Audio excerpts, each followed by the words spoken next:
Everyone, welcome back to this classes. Today I will discuss the next topic of physics chapter 2, which is the measurement. तो इसमें जो हम इससे पहले के टॉपिक्स को क्लियर कर चुके थे, चलिए आज हम लोग पढ़ते हैं थर्मोमीटर. थर्मोमीटर क्या होता है, ठीक है. तो a laboratory thermometer is use to record temperature during an experiment in the laboratory. A clinical thermometer on the other hand use measure the human body temperature, hence temperature making different on both. ठीक है. तो laboratory में thermometer जो use होता है वो record करता है टेम्परेचर को एंड एक्सपीरियंस लेबोरेटरी के लिए, और क्लिनिकल थर्मोमीटर जो होता है वो उससे डिफरेंट होता है. ठीक है, वो मेज़र करता है ह्यूमन के बॉडी टेम्परेचर को. तो यहाँ पर जो टेम्परेचर मेकिंग के लिए यूज़ किए जा रहे हैं दो मेजरमेंट, वो दोनों ही क्या अलग अलग है. दोनों जो इंस्ट्रूमेंट हैं थर्मोमीटर्स, क्लिनिकल थर्मोमीटर और लेबोरेटरी थर्मोमीटर, दोनों में चेंज है. चलिए सबसे पहले हम लोग पढ़ते हैं लेबोरेटरी थर्मोमीटर. लेबोरेटरी थर्मोमीटर जो होता है वो यूज होता है mercury as a thermometric fluids. इसमें थर्मोमेट्रिक फ्लूइड्स भरा होता है मरकरी का. ये कंसिस्ट होता है दो ग्लासेस में. ठीक है, दो ग्लासेस में tubes on one side other. Inner tube जो होता है वो कैपिलरी ट्यूब होता है और बोर होता है, एंड आउटर ट्यूब जो होता है वो स्टेम होता है.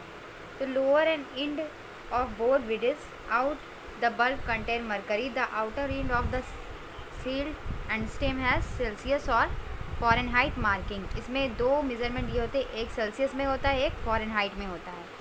एक सेल्सियस में और दूसरा फ़ारेनहाइट में. जब मरकरी जो होती है वो हीट हो जाती है, यानी गर्म हो जाता है, तो expanded and rises the capillary. तो कैपिलरी क्या होता है, वो भी राइज बढ़ने लगता है. Reading in which mercury level stop rising the temperature we measured. और जहाँ पर ये मीज़र होना स्टॉप करता है, मतलब जहाँ पर ये कैपिलरी ट्यूब जो होता है वहाँ पर जाकर रुक जाएगा, तो इसका मतलब हम वहीं से क्या करेंगे, स्टार्ट करेंगे अपना मेज़रमेंट. ये दिया है इसका स्टेम, ये है इसका थिन बोर ग्लास ट्यूब है, ये छोटा पतला सा, और ये मरकरी है. ये मरकरी जहाँ पर जाकर स्टॉप होगा वहाँ से हम मेज़र कर सकते हैं टेम्परेचर को. तो कॉमनली लेबोरेटरी जो होता है वो यूजेस होता है लेबोरेटरी कॉमनली जो लैब में जो है लेबोरेटरी थर्मोमीटर ही यूज़ होता है, जिसमें रेंज होती है -10 degree Celsius to 110 degree Celsius. ये साइंटिफिक सफिशिएंट मोस्ट एक्सपेरिमेंट है जो डन होता है स्कूल लैब्स के द्वारा. However in high technology lab, जबकि हाई टेक्नोलॉजी लैब में जो मरकरी थर्मोमीटर है वो उसमें ज़्यादा रेंज होते हैं. इसमें तो सिर्फ 110 डिग्री सेल्सियस तक रहता है, लेकिन उसमें जो हाई लेवल के टेक्नोलॉजी स्कूल या कॉलेज वगैरह होते हैं वहाँ पर क्या होते हैं, इससे ज़्यादा रेंज पाई जाती है इसकी.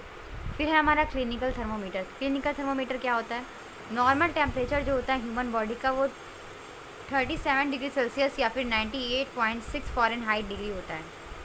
लेकिन क्लिनिकल थर्मोमीटर जो होता है उसको रीड करता है फ़ारेनहाइट स्केल में. यदि टेम्परेचर हमारा जो 98.6 से फ़ारेनहाइट से ज़्यादा होगा तो इसका मतलब है कि किसी पर्सन को क्या है, फीवर है, बुखार है. यानी कि नॉर्मल टेम्परेचर कितना होना चाहिए, 98.6 फ़ारेनहाइट होना चाहिए. अगर इससे थोड़ा सा ही बढ़ा तो इसका मतलब उसको फीवर है. क्लिनिकल थर्मोमीटर जो होता है वो कैलिब्रेटेड होता है about 35 degree Celsius to 925 Fahrenheit to 42 degree Celsius 108 Fahrenheit. ये जो रेंज होती है क्लिनिकल थर्मोमीटर की वो कम होती है लेबोरेटरी थर्मोमीटर से. आउटर डिफरेंस जो होता है इन दोनों के बीच, थर्मोमीटर के बीच, वो clinical thermometer there is kink string the mercury just above the bulb. This is kink ensure mercury level does not fall and while nothing temperature. इसमें हम क्या करते हैं, चेक करते हैं कि अगर मरकरी लेवल जो होता है वो डाउन नहीं हो रहा है तो इसका मतलब कि हमारा जो थर्मोमीटर है वो टेम्परेचर सही से गिन पा रहा है. There by giving us time done not recording nothing reading to thermometer mercury return the bulb. और जहाँ पर ऐसा फीवर नहीं होगा तो वो मरकरी क्या है, वो अपने जगह से नहीं गिरेगा, वो वहीं पर क्या होगा, इसका ट्यूब वहीं पर फिक्स रहेगा. तो एवरेज बॉडी का टेम्परेचर जो होता है वो मोस्ट पीपल का 98.6 फ़ारेनहाइट होता है, और सेल्सियस में अगर इसे हम लोग मेज़र करें तो 37 डिग्री सेल्सियस होता है normal body temperature. Every person not need be 37 degree Celsius, it could be slightly higher और लोअर. इससे थोड़ा कम और ज़्यादा हो सकता है. What we call normal temperature in the human body, average body temperature a large number healthy person. तो अब आपसे कोई पूछेगा तो क्या होता है हेल्थी पर्सन का टेम्परेचर, तो आप क्या बोलोगे, नॉर्मली 98.6 फ़ारेनहाइट होता है.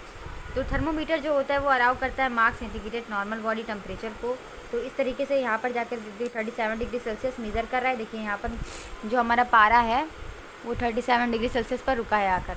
तो ये हमारा क्या हो जाएगा, नॉर्मल बॉडी टेम्परेचर हो जाएगा क्लिनिकल थर्मोमीटर का. ठीक है, तो अब बात करते हैं पल्सेस रेट. तो क्या पल्सेस रेट होती हैं, what is a pulses rate. तो पल्स रेट जो होती है वो डायरेक्ट मेज़र करती है हमारी हार्ट बीट को। ये देखिए, ये जो हमारी होती है ना, यहाँ पर अपने में दिखा रही हूँ, ये हमारी पल्स होती है, ये वाली यहाँ पर एक सिग्नल दिखाती है, यहाँ पर दिख नहीं रही है, ठीक है। यहाँ पर इसे हल्का सा इसको जो हम केंट करेंगे, या फिर यहाँ पर देखिए, यहाँ पर साफ दिख रहा है, यहाँ पर इसको हम हाथ रखेंगे तो ये बहुत ज़ोर ज़ोर से हार्ट की तरह, इससे क्या पता चल रहा है कि हमारी हार्ट बीट को रेट देती है। तो number of heart beats per minute is called pulse rate. जो पर मिनट में हार्ट बीट होती है, काउंट होती है, उसको हम पल्स रेट बोलते हैं। For a normal adult the pulse rate is 60 to 100 heart beat per minute. तो नॉर्मल एडल्ट के लिए जो पल्स रेट होती है वो 60 to 100 heart beat per minute होती है। ओल्डर पीपल के लिए ये इंक्रीज़ होती है 70 to 110 पर मिनट के लिए, ठीक है। तो ये होती है हमारी पल्स रेट।